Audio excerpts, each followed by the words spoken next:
sistem terdistribusi network atau sistem terdistribusi jaringan, di mana kami memilih Pemda Jakarta Pusat, yaitu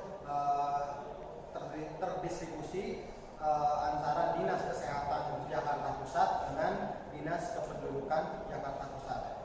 Oke, sebelumnya kami memperkenalkan diri dulu. Nama saya Rudiansah Adi Putra, NPM 2611483. Dan saya Rudiansah Restio, NPM 21111510. Dan saya Pandi Wijaya, NPM 221111676. Oke, sebelumnya kami akan membacakan pendahuluan dari isi makalah yang kami sajikan.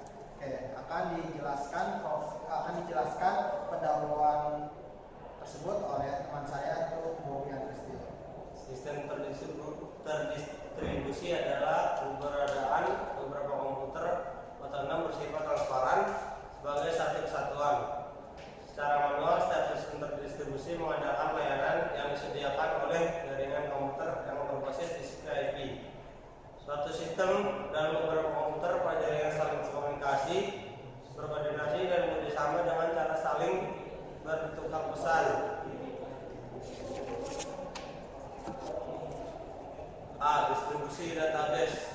Dalam sebuah database terdistribusi, database disimpan pada beberapa komputer dalam suatu sistem terdistribusi berhubungan satu sama dengan lain. Data distribusi database partially connected. B. Distribusi network. Suatu sistem terdiri dari beberapa komponen software dan hardware yang independen yang berkomunikasi dan berkoordinasi melalui message parsing. C. Distribusi software. Suatu software dibuat oleh para pengembang, tentu saja hasilnya disalurkan kepada pengguna. Disinilah dibutuhkan sistem distribusi software. Terdapat berbagai macam jenis cara mendistribusikan software, seperti open source, hardware, doubleware, dan lain-lain. D.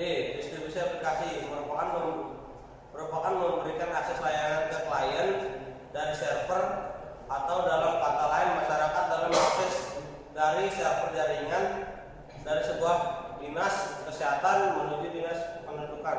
Dan selanjutnya akan dibacakan oleh Pandi Wijaya. Ya, saya akan membahas tentang profil Dinas Kesehatan Jakarta Pusat.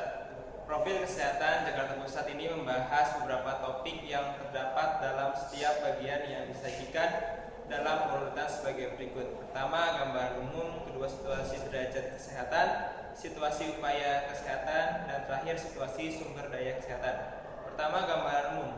Hal ini menyediakan tentang gambaran umum yang meliputi kependudukan dan lingkungan serta perilaku kependudukan yang terkait dengan kesehatan.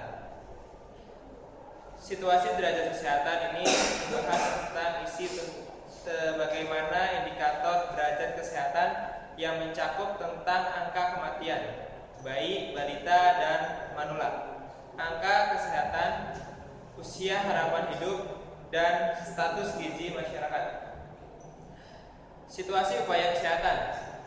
Halaman ini berisi upaya tentang kesehatan, program pengembangan di bidang kesehatan, mencakup program kesehatan ibu dan anak atau KIA, perbaikan gizi masyarakat, imunisasi, pengendalian penyakit,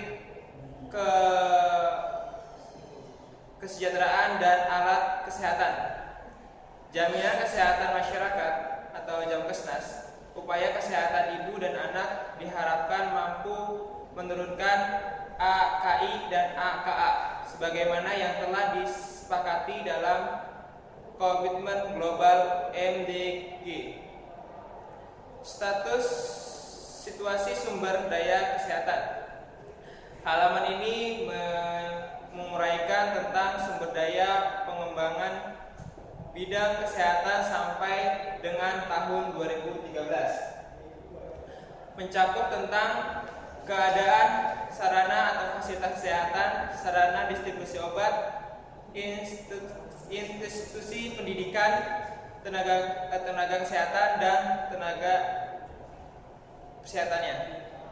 Selanjutnya akan dijelaskan kepada Rudiansyah mengenai upaya Upaya perbaikan perbaikan. penggunaan sistem terdistribusi jaringan.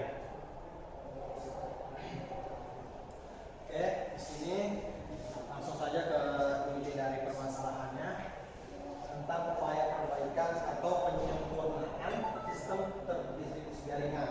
Nah, sistem terdistribusi jaringan ini meliputi apa aja nih? Kira-kira sistem terdistribusi aplikasi,